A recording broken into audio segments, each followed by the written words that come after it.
Anyone who has been privileged to live in Britain for a couple of years would know some of the health issues that are of great concerns to the people. Spectrum disorders such as dyslexia, autism, ADHD and others have affected a great number of people in Britain. I gained this knowledge because I have been living in Britain for many years. My hypothetical finding, which may be seen as controversial, explains the reason why a large number of citizens of Britain have spectrum disorders. Through years of studying and researching, I have discovered that unlike other countries in Europe, migration contributed to the population of people living in Britain. Using this fact, I concluded that ethnic intermixing could be the cause of the prevalence of spectrum disorders in Britain. To bolster my view, I would like to use an example. If we examined an average Irish, Spanish or German, they would all look exactly like people from their various nations ethnically. But that is not the case for an average British. If an average British is thoroughly examined, they would be a mixture of several ethnical groups, part Italian, part German, part French, part Irish, and others, predominantly a mongrel breed. Though a reality which might be perceived offensive, this mongrelizing clearly brings to light why an average British possesses teeth misalignment. A critical analysis of Amish communities of North America will indicate units of interbred Nordic Europeans. I arrived at this conclusion knowing that autism disorder is expected to be found among the ethnic Amish, yet, no case of its existence has ever been recorded. A brief search about Amish and autism on any search engine would give you a clear understanding of this fact. Based on my theory, extensive interbreeding which is practiced by Amish creates an alignment of the feeble genetic formation of the brain resulting in restoration of health. A look at a nation like Brazil whose documented rate of ADHD tops the record in the world will explain to us the effect of having a country as an ethnic melting pot. Though this is what statistical record provided, we cannot conclude that it has the highest rate of ADHD. However, I look at it as an indicator of some sorts. Spectrum disorders are a big challenge that the entire world is facing, and race seems to be the cause. For that reason, a further investigation of whether ethnic intermixing increases this condition should be performed.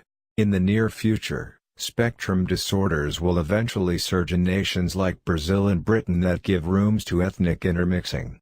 But there will not be any alteration in countries like North Korea since they made immigration prohibited. Amish, on the other hand, will only record autism cases in their units if they allow foreigners to have children with their people. The high rate of ADHD in modern-day mixed-race regions where blacks and whites mix and reproduce provides a stronger backup to the fact that ethnic and race mixing play the major role in spectrum disorder. I placed my emphasis on modern-day mixed race knowing that all Europeans are made up of mixed races. Check the piece on my blog for more information regarding this. Spectrum disorders emerge from the genetic transformation of the brain that resulted from ethnic mixing. Are there more traces of autism in the children of first-generation immigrants? Even though there weren't much research and investigations about the link between autism and immigration, the relationship between autism and immigration can be traced to as far back as the 1970s. Let's expatiate on this using the following abstracts, in chronological order. Harper-Williams 1976. In a survey on the occurrence of infantile autism in New South Wales, it was found that 21 to 9% of children had at least one foreign-born parent whose native language was not English. Gilberg et al. 1987. Urban children with autism more often than age-matched children in the general population had immigrant parents from exotic countries.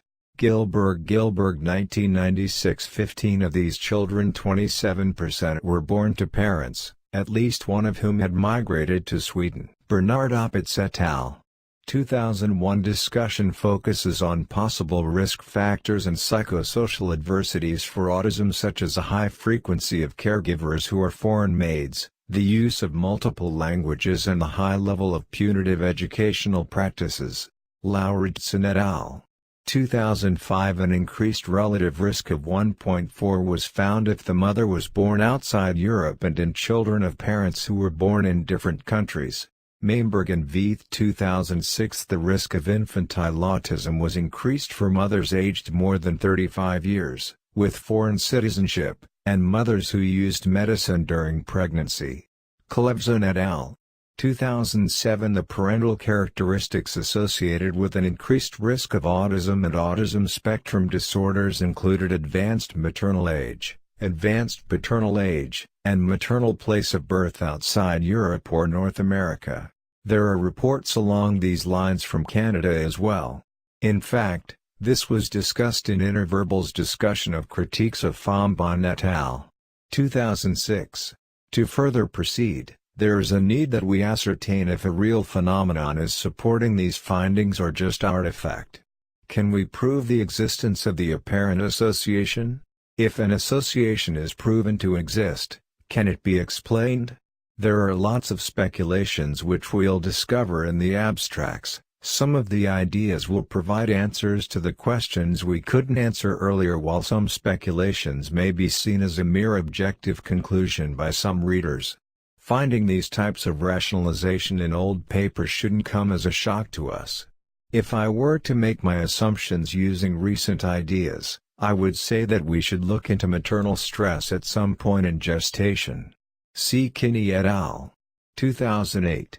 Before we roll up the mat, let's take a brief look at Roberts et al. 2007, a study that tried to correlate autism with nearness to agricultural pesticide applications in the California Central Valley. In that study, the authors explained that there could be a possibility that the women examined may be disproportionately employed in agriculture. And immigrant women could be among the women, as they were also disproportionately employed in agriculture, which still points back at ethnic intermixing as the cause of spectrum disorders. This graph from MCHB explains that new mixed-race people have the highest rates of ADHD, dyslexia. Dyslexia in America is 20% but has been found to be nearly 30% in some areas. In Germany, dyslexia is only 5%. While in Great Britain, dyslexia is barely known. The British frown at the situation and throw the blame at inadequate schooling. Will the people ever recognize the realities of race? When will that